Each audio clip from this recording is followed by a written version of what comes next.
Ataques no Oriente Médio continuam. Israel volta a bombardear o território da faixa de Gaza.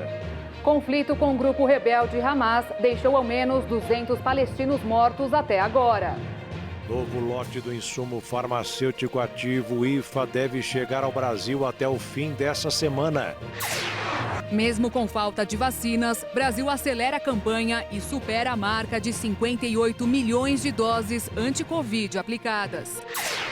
Presidente Bolsonaro diz que vai levar ação ao Supremo para definir ICMS sobre combustíveis. Vida voltando ao normal. Após avanço de vacinação, Reino Unido flexibiliza mais restrições. Mais de 80% dos japoneses são contrários aos Jogos Olímpicos, revela a pesquisa. E você vai conhecer a história da bailarina que venceu o câncer e decidiu retribuir. Agora no Jornal das 22.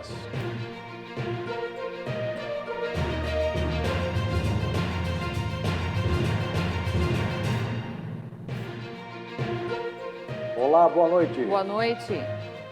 Um novo lote de insumo farmacêutico ativo, o IFA, deve chegar ao Brasil até o fim dessa semana, restabelecendo assim a produção de vacinas. De manhã, durante a audiência na Comissão Externa da Covid-19, senadores discutiram a dificuldade de importar o insumo.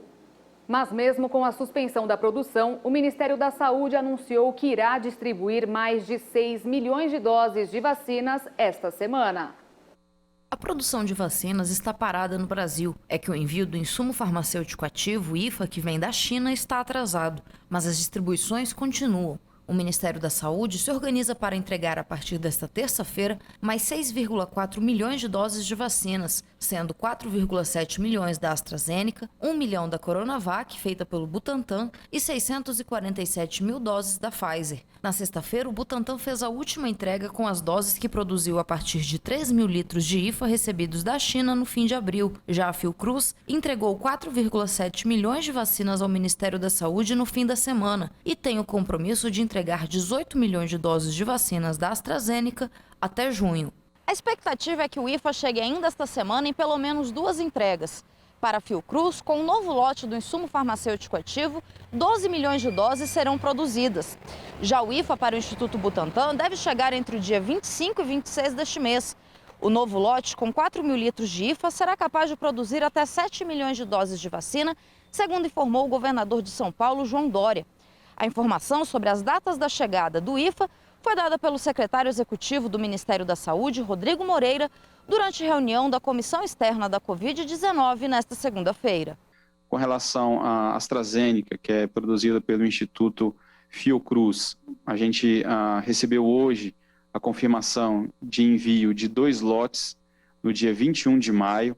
Então, a gente teria 2 embarques, um confirmado para o dia 21, com chegada aqui no dia 22, e um planejado para dia 28, com chegada aqui para o dia 29. Então, a boa notícia é que hoje recebi a confirmação de que esses 2 lotes vão ser embarcados no dia 21 de maio. Então, é uma quantidade suficiente para a produção aproximadamente de 18 milhões de doses. Então, o Instituto Butantan, existe uma possibilidade de remessa do IFA do Butantan ainda no mês de maio. Hoje a gente vai ter a confirmação, agora há pouco saiu no noticiário dia 20, mas há uma expectativa, uma sinalização para que isso chegue aqui por volta do dia 25, mas ainda pendente de confirmação por parte da China. Durante a reunião, a presidente da Comissão Externa de Relações Exteriores, senadora Cátia Abreu, defendeu a criação de uma comissão para ir até Pequim negociar a compra de vacinas direto com a Sinopharm, estatal chinesa. O uso emergencial deste imunizante foi aprovado pela Organização Mundial da Saúde na semana passada. O embaixador da Rússia no Brasil também participou da Comissão Externa da Covid-19 nesta segunda-feira e exaltou a vacina Sputnik V. Hoje, essa vacina está reconhecida em mais do que 60 países e está utilizada nem só na Rússia, mas nos países da Europa, em Índia, na Argentina, em México e em vários outros países. Dentro, em breve, nós esperamos que seja possível iniciar a produção das vacinas na fábrica da União Química em Guarulhos. Oxalá que seja nesta semana ou na semana que vem. Isto significa que a União Química, a parte brasileira, tem a possibilidade de produzir vacina e IFA no seu território. O presidente da comissão, senador Confúcio Moura, defendeu junto ao Ministério da Saúde a aprovação da vacina Sputnik V. Então nós precisamos desatar o nó, que é realmente um relatório técnico que a Anvisa está solicitando, que a gente precisa resolver isso muito rapidamente para termos a justificativa da nossa existência aqui como comissão. A gente espera que o senhor faça essa intermediação necessária para que chegue essas vacinas até junho, para a gente diminuir mortes. Na audiência, o secretário do Ministério da Saúde também disse que a Pfizer se comprometeu a antecipar entregas e fechar em 200 milhões de doses até setembro. A gente formalizou o contrato de 100 milhões de doses adicionais com o imunizante Pfizer, então a gente totaliza hoje aí 200 milhões de doses Pfizer adquiridas pelo governo federal. O primeiro contrato começou a ser entregue em abril desse ano, então recebemos aí 1 milhão de doses no final do mês de abril. Em maio temos 2,5 milhões de doses, né? São 4 entregas semanais da ordem de 630 mil unidades cada entrega. E junho temos uma perspectiva de receber 12 milhões de doses, isso já confirmado pelo laboratório. A expectativa é que esse primeiro contrato finalize em setembro, então essas 100 milhões de doses a gente recebe em setembro, e a segunda 100 milhões de doses a gente recebe em contrato entre outubro e dezembro, mas já há uma sinalização por parte do laboratório de antecipar a primeira entrega desse segundo contrato para setembro.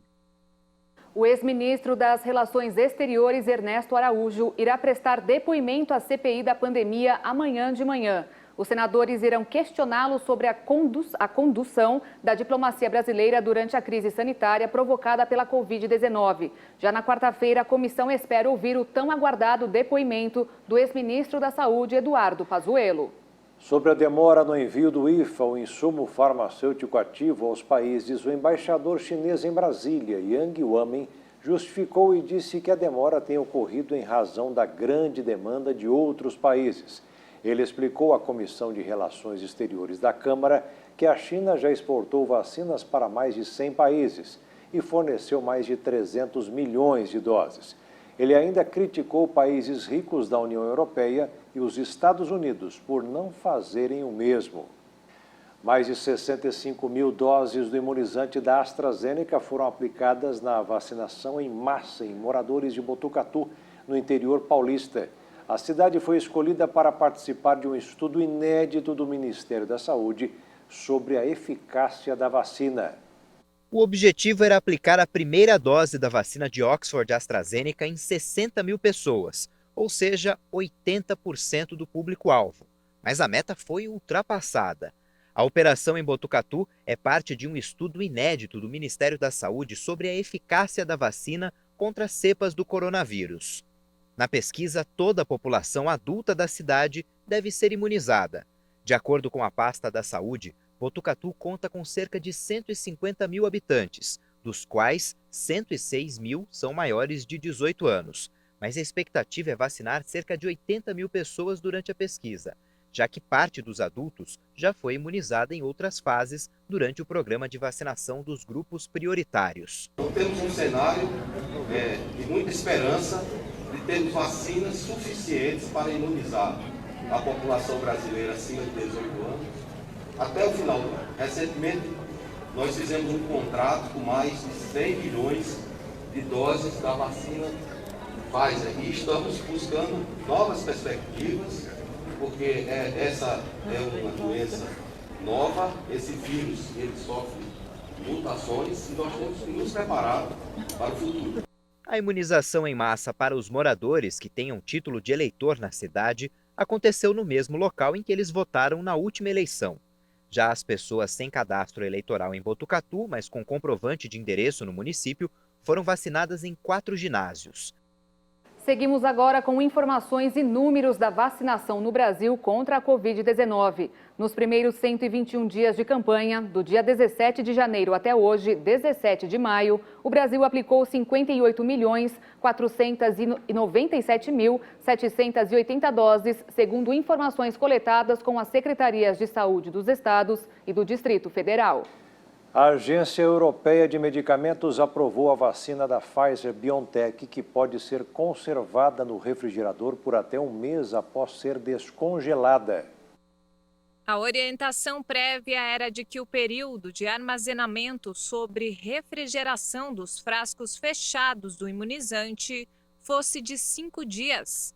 O frasco descongelado tem de ficar entre 2 e 8 graus Celsius. A EMA espera que a maior flexibilidade no armazenamento e na manipulação da vacina tenha um impacto significativo no planejamento e na logística da vacinação. O laboratório alemão BioNTech, que desenvolveu a vacina com a Pfizer, assegurou que a mudança se baseia em novos dados que confirmam a qualidade do produto durante 31 dias. A alta eficácia da vacina Pfizer contra a Covid tem sido prejudicada pela dificuldade de armazenamento e transporte do imunizante sob condições de extremo frio, ou seja, 70 graus negativos. Seguimos com o ranking de imunização no mundo. Até agora, de acordo com a Universidade de Oxford, mais de 1.470 bilhões de doses de vacinas anti-Covid já foram aplicadas. A líder China avança muito rapidamente e quase alcança os 407 milhões de doses aplicadas. Em seguida, os Estados Unidos ultrapassam os 273 milhões e meio. Na terceira posição, com mais de 182 milhões, está a Índia. O Brasil continua na quarta colocação e hoje quase alcança os 58 milhões e meio de doses aplicadas. E fechando o ranking dos 5+, o Reino Unido, que ultrapassa os 56 milhões e meio de doses até agora. O Instituto Russo Gamaleya, que produz a vacina Sputnik V, está desenvolvendo outro imunizante contra a Covid. Trata-se de uma solução nasal. O Instituto divulgou que espera registrar a vacina em 2022, se os ensaios tiverem êxito. De acordo com o Centro de Pesquisa, um dos principais benefícios da vacina intranasal é a quase ausência de potenciais efeitos colaterais. Os pesquisadores planejam que a solução seja administrada em 2 doses, mas também estudam a possibilidade de que seja dada em dose única. E veja a seguir mais números e atualizações da pandemia pelo mundo. E ainda, após avanço da vacinação, Reino Unido flexibiliza mais restrições.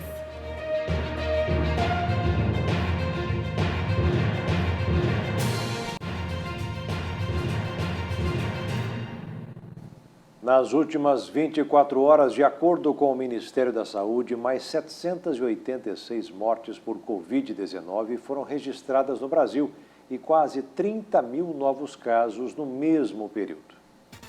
O mundo chegou em 163.269.766 pessoas contaminadas por Covid-19 e 3.383.583 que não sobreviveram.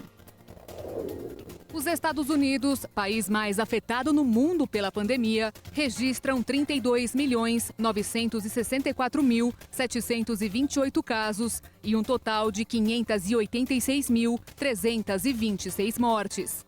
A Índia, em segundo lugar, contabiliza 24.965.463 contaminados pelo coronavírus. Já o Brasil soma 15.519.525 pessoas que testaram positivo e 432.628 que não resistiram. A França tem mais de 5.942.000 casos registrados da doença. E a Turquia, em quinto lugar, rompeu a marca dos 5.127.548 diagnósticos. E o Reino Unido está reabrindo. A partir de hoje, as restrições foram flexibilizadas e as áreas internas de restaurantes, museus e pontos turísticos voltaram a receber visitantes após uma melhora considerável da pandemia.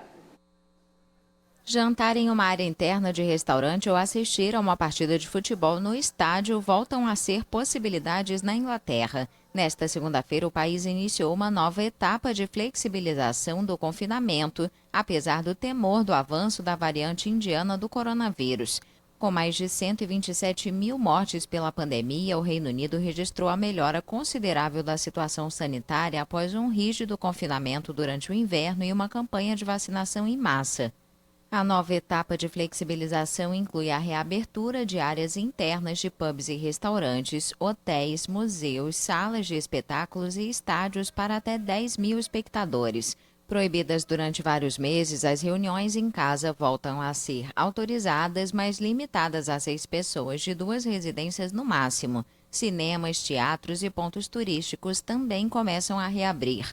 Mas o avanço da variante indiana, sobretudo no noroeste da Inglaterra, ameaça ofuscar as perspectivas e pode provocar uma alteração na próxima e última etapa do fim do confinamento, prevista para 21 de junho, quando todas as restrições devem ser encerradas. O primeiro-ministro Boris Johnson pediu prudência aos britânicos, mas afirmou que no momento não há motivos para mudar a estratégia.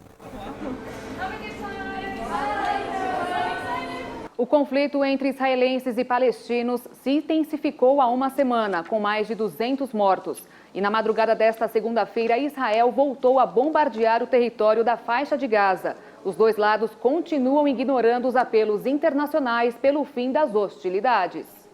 Na madrugada desta segunda-feira, a aviação israelense efetuou dezenas de bombardeios em poucos minutos, provocando cortes de energia elétrica. Centenas de edifícios foram destruídos na faixa de Gaza, segundo as autoridades locais, que ainda não divulgaram um balanço de vítimas. O exército israelense informou em um comunicado que atacou 9 casas que pertencem a comandantes do Hamas, incluindo algumas que seriam usadas para armazenar armas. Os bombardeios aconteceram depois que 42 palestinos, incluindo 8 menores de idade e 2 médicos, morreram no domingo no território governado pelo Hamas, segundo o Ministério da Saúde local. Desde 10 de maio, quando teve início a espiral de violência, pelo menos 197 palestinos morreram, incluindo 58 menores de idade, e mais de 1.200 ficaram feridos.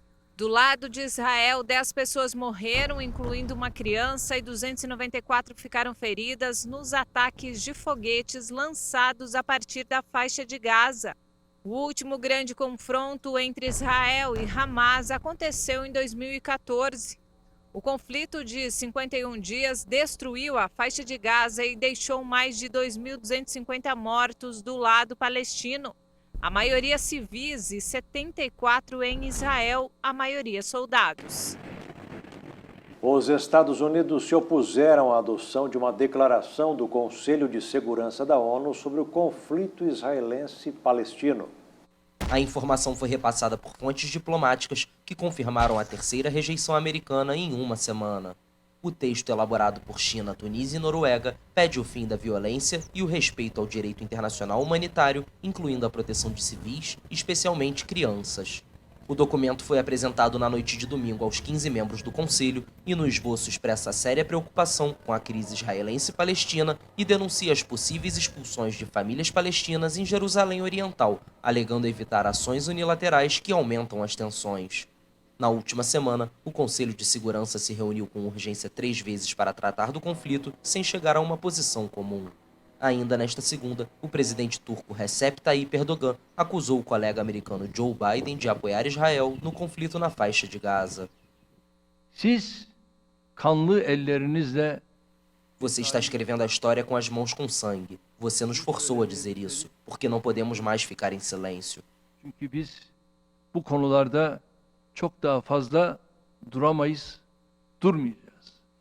O confronto já dura uma semana entre Israel e o Hamas, que controla a faixa de Gaza, e deixou mais de 200 mortos no lado palestino, vítimas dos bombardeios israelenses.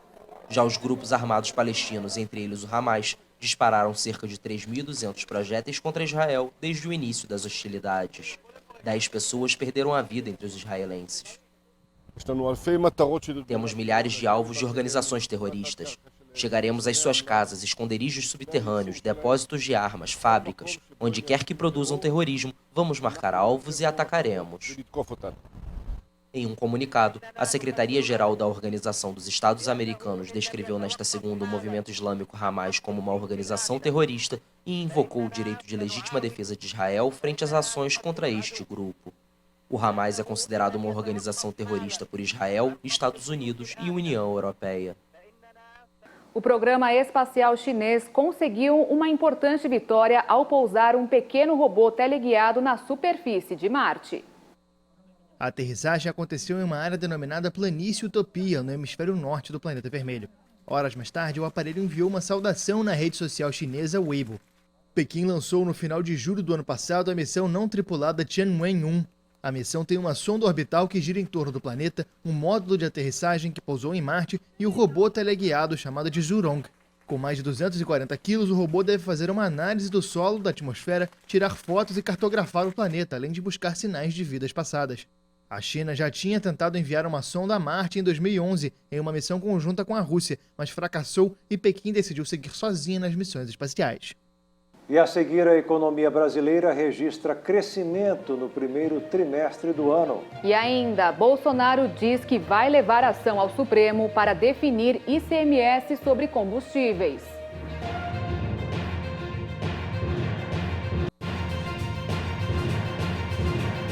No mercado financeiro desta segunda-feira, o dólar fechou em queda, acompanhando o desempenho internacional da divisa norte-americana, em sessão marcada pela aversão a risco no exterior, em meio a temores sobre a disseminação da Covid-19 e dados fracos da China. A moeda norte-americana recuou 0,09% e encerrou o dia cotada a R$ 5,265 na venda. As exportações brasileiras para a União Europeia registraram o maior patamar dos últimos 7 anos. Segundo o braço do governo federal que trata das questões ligadas ao comércio exterior, o Siscomex, o Brasil exportou 3,5 bilhões de dólares para os países do bloco europeu em abril, aumento de 37% em relação ao mesmo mês de 2020 e melhor resultado desde 2014. No acumulado de janeiro a abril, foram 10 bilhões e 800 milhões de dólares exportados para os europeus, resultado superior ao período pré-pandemia. Os números foram impulsionados pelo agronegócio e especialistas apontam que o bom momento deve impactar no produto interno bruto do país esse ano. O corpo do prefeito de São Paulo, Bruno Covas, foi sepultado no cemitério de Paquetá, em Santos, mesmo local em que o avô, Mário Covas, foi enterrado. Bruno Covas morreu aos 41 anos em São Paulo. O corpo do prefeito Bruno Covas foi velado no edifício da Prefeitura de São Paulo, numa cerimônia com cerca de 20 pessoas. Em seguida, o caixão foi levado em um cortejo por vias do centro de São Paulo e na Avenida Paulista. Covas estava internado no Hospital Sírio-Libanês, na capital paulista, desde o dia 2 de maio por causa de um sangramento. Ele lutava há 2 anos contra um câncer na região do abdômen, mas a doença se espalhou e durante a última internação, os médicos perceberam que a situação era mais grave do que parecia. Em todos os momentos de seu tratamento, ele fez questão de deixar a imagem de quem lutava pela vida e sempre agradecia por todas as orações e mensagens. Pelo Twitter, o presidente Jair Bolsonaro prestou solidariedade a familiares e amigos de Bruno Covas e escreveu que Deus conforte o coração de todos. O neto do ex-governador Mário Covas estudou política ao mesmo tempo em que cursava as faculdades de Direito e Economia.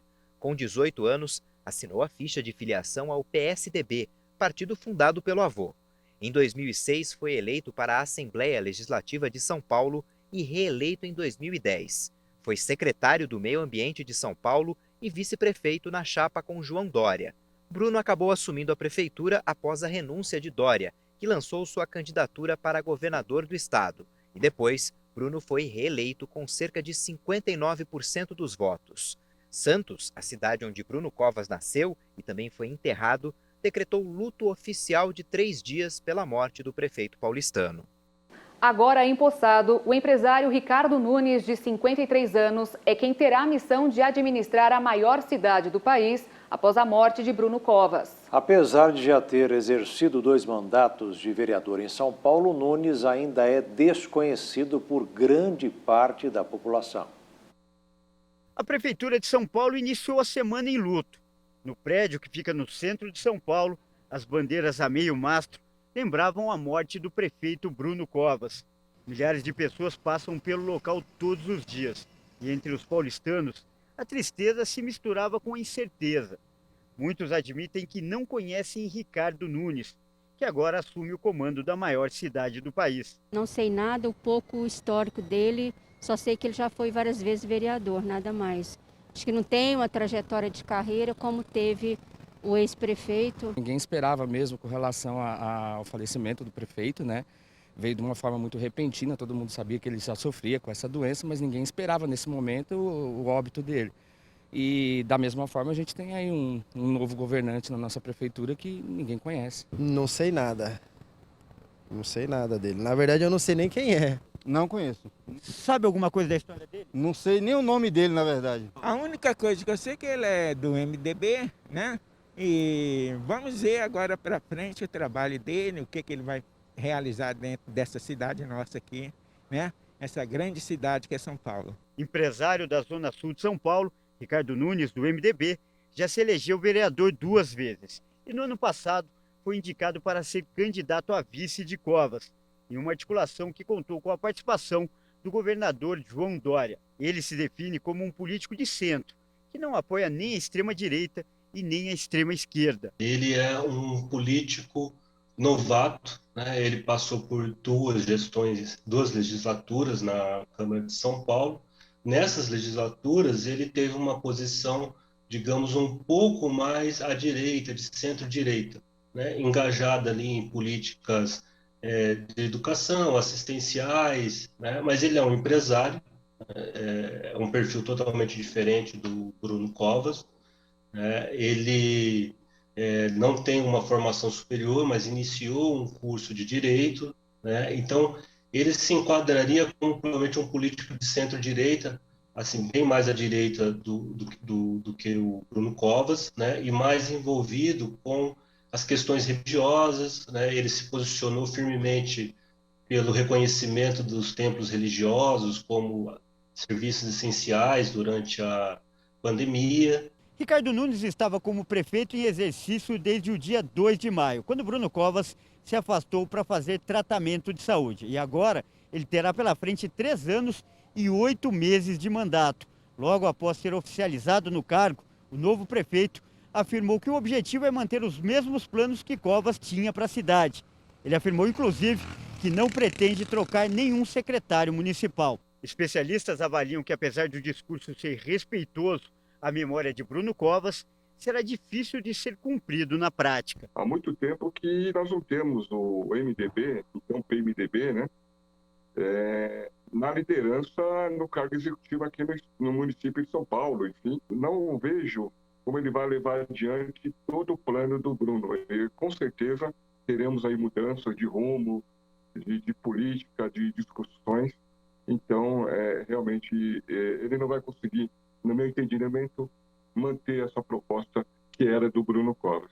E mais, só para finalizar, ele ainda tem que combater a pandemia. E nós temos a pandemia, e muito do que o Bruno começou, ele vai ter que dar prosseguimento. Será muito difícil qualquer alteração neste momento da pandemia. Portanto, ele deve levar isso, então, até o 2º semestre. Mas aí eu penso que em 2022 as coisas já começam a mudar, inclusive em termos de secretariado, composição política no município de São Paulo. E veja a seguir, mais de 80% dos japoneses são contrários aos Jogos Olímpicos. E você vai conhecer a história da bailarina que venceu o câncer e decidiu retribuir.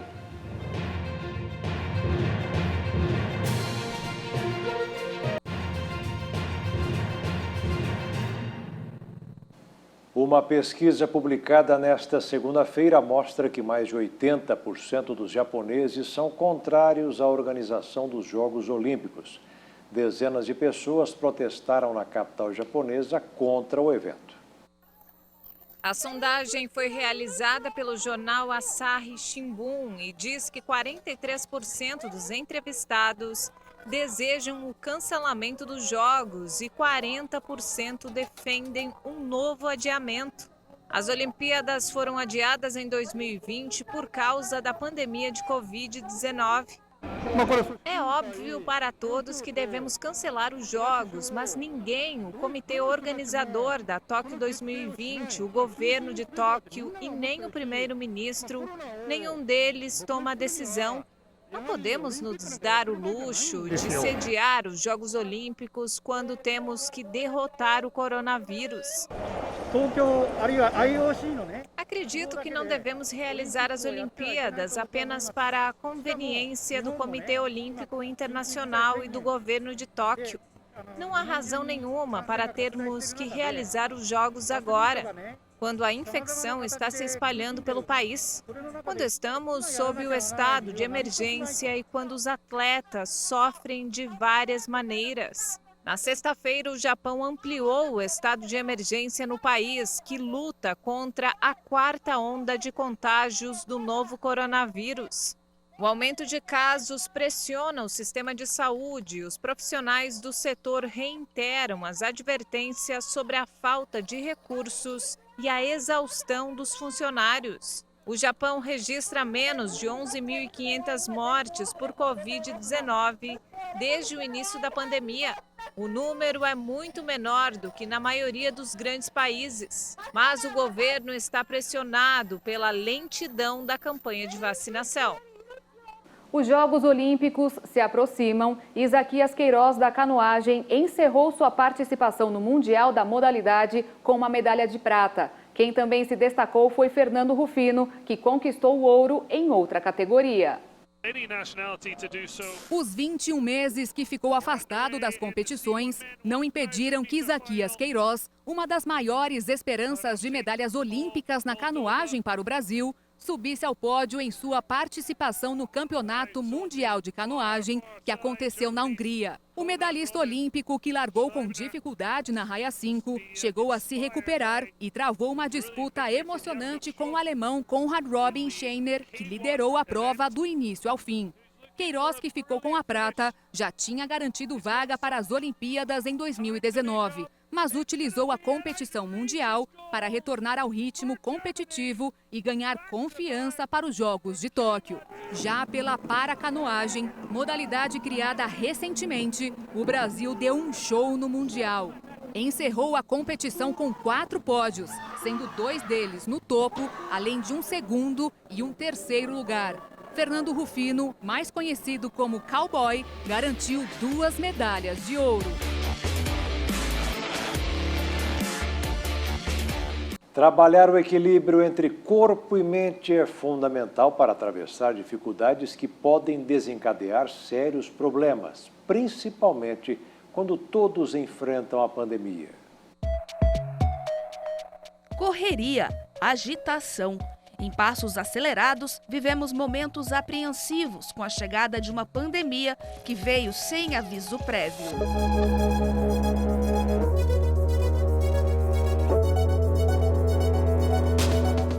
A vida às vezes nos coloca de cabeça para baixo, não é mesmo? Mas calma que para tudo tem uma solução. Alonga, estica daqui, puxa dali. Há 7 anos, esta professora de educação infantil optou pela prática do Pilates. Desenvolvida na década de 1920 pelo alemão Joseph Pilates, a técnica trabalha a conexão entre o corpo e a mente. E foi onde ela encontrou a solução para todas as dores que sentia. A educadora ainda revela que a prática tem sido fundamental para manter o equilíbrio durante esse período todo de pandemia. O Pilates tem um conceito muito específico para cada pessoa e para cada momento que a pessoa está vivendo. Então, no momento que a pessoa está mais agitada, está mais preocupada, quando ela chega, né, a pessoa que está orientando, no caso a fisioterapeuta, ela vai te orientar a ter movimentos leves, com muita leveza e fluidez, mas no seu tempo. Né? Então, num dia mais agitado, é mais alongamento, é algo mais devagar.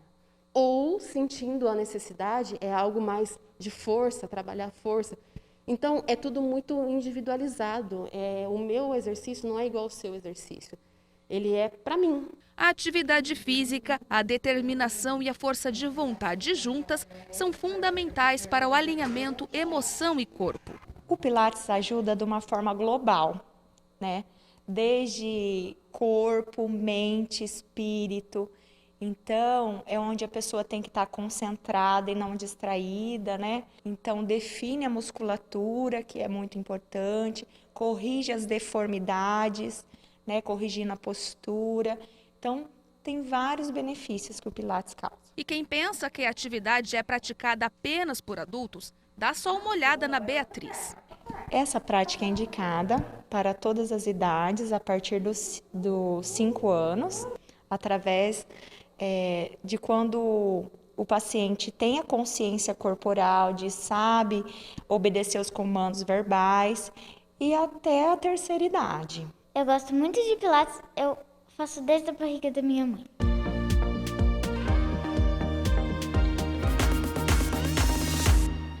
Olha só essa história. Uma bailarina voltou ao hospital onde foi curada de um câncer quando era pequena para agradecer e incentivar crianças que estão em tratamento.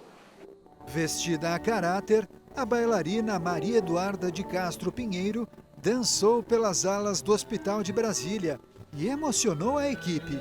Foi lá onde Maria tratou de um câncer no rim, dos 5 aos 7 anos de idade. Atualmente ela tem 21 anos e é professora de balé. A dança pelos corredores do hospital foi um sonho realizado por Maria Eduarda, que tem muita gratidão pela equipe e tinha vontade de levar esperança e ânimo para as crianças que estão na mesma situação dela quando era menina. Os movimentos de sua arte e todo o sentimento envolvido por ter superado aquela fase difícil naquele mesmo local emocionaram os funcionários e os pacientes presentes. Maria Eduarda espera que suas apresentações possam se tornar algo frequente, já que traz alegria e esperança para as pessoas no centro médico, além de ser um lindo exemplo de superação. E agora um momento de reflexão. Na live com o missionário, o ensinamento é para que sigamos o exemplo de Jesus, percorrendo vários lugares, pregando o evangelho e divulgando a boa notícia. Está em Mateus, capítulo 9, versículo 35. E percorria Jesus todas as cidades e aldeias, ensinando nas sinagogas deles e pregando o evangelho do reino, e curando todas as enfermidades e moléstias entre o povo. Que estão vendo aqui? Jesus missionário. Jesus estava percorrendo a todas as cidades e aldeias. Onde tinha uma cidade, ele ia, tinha uma aldeia, ele ia. Ele não parava. Ele chegava, às vezes, ficava horas ali, pouco tempo, e partia para o local, lembrando que ele andava a pé. Então, demorava-se muito mais. Mas naquele tempo também as aldeias, já que não tinha automóvel, tudo era perto mais uma da outra, né? E ele então fazia aquele ali, ia, abençoava o povo estava todo abençoado, ele partia para outro e tinha gente que ia acompanhando. Depois dormia lá no templo mesmo, teve gente que passou 3 dias com ele, sem comer, ali no monte, ouvindo os ensinamentos dele, sendo curado, e ninguém arredava o pé, e depois ele até multiplicou os pães para essas pessoas. Então ele percorria toda a cidade e aldeia. Isso nos dá um ensinamento que nós temos que fazer a mesma coisa. Eu não posso agora ficar numa rede na minha casa, balançando. Agora tem internet, daqui a pouquinho eu lavo a cara aqui, chego ali, amigos, tudo bem? E dou uma mensagem, depois... Não, eu tenho que percorrer, nós temos que percorrer. Pregando e ensinando na sinagoga deles, para ensinar nas igrejas, nos clubes, nas reuniões em praça pública. Primeira coisa que Jesus fazia era ensinar. Depois, o que é ensinar? A diferença entre Deus e o diabo, tem que saber. Tem gente que não sabe. Não, mas eu faço com... Era da feitiçaria, eu faço com Deus, o mesmo que fazia com feitiçaria, eu faço a comida cebolada, não nada disso que Deus quer. Deus quer o seu coração limpo, tirando toda a mágoa e máscara também do coração. Tem gente que usa máscara no rosto por causa do Covid, mas no coração usa várias para ninguém ver o que está lá dentro. Aí diz assim, e pregando o evangelho do reino. O evangelho é a boa notícia do reino. Quando falar evangelho, vamos falar boa notícia. Então, além de ensinar nas sinagogas, ele pregava a boa notícia. E qual é a boa notícia? Que o tempo do demônio oprimir acabou e que ele agora estava ali para curar as pessoas, para libertar os oprimidos. E, meus irmãozinhos, as pessoas acreditavam que era verdade e a própria verdade libertava todo mundo, eram curados. Como diz aqui, e curando todas as enfermidades e moléstias entre o povo. E o Jornal das 22 termina aqui. Obrigada pela sua companhia, um ótimo fim de noite e início de semana para você e até amanhã. Boa noite, fique na paz. Tchau.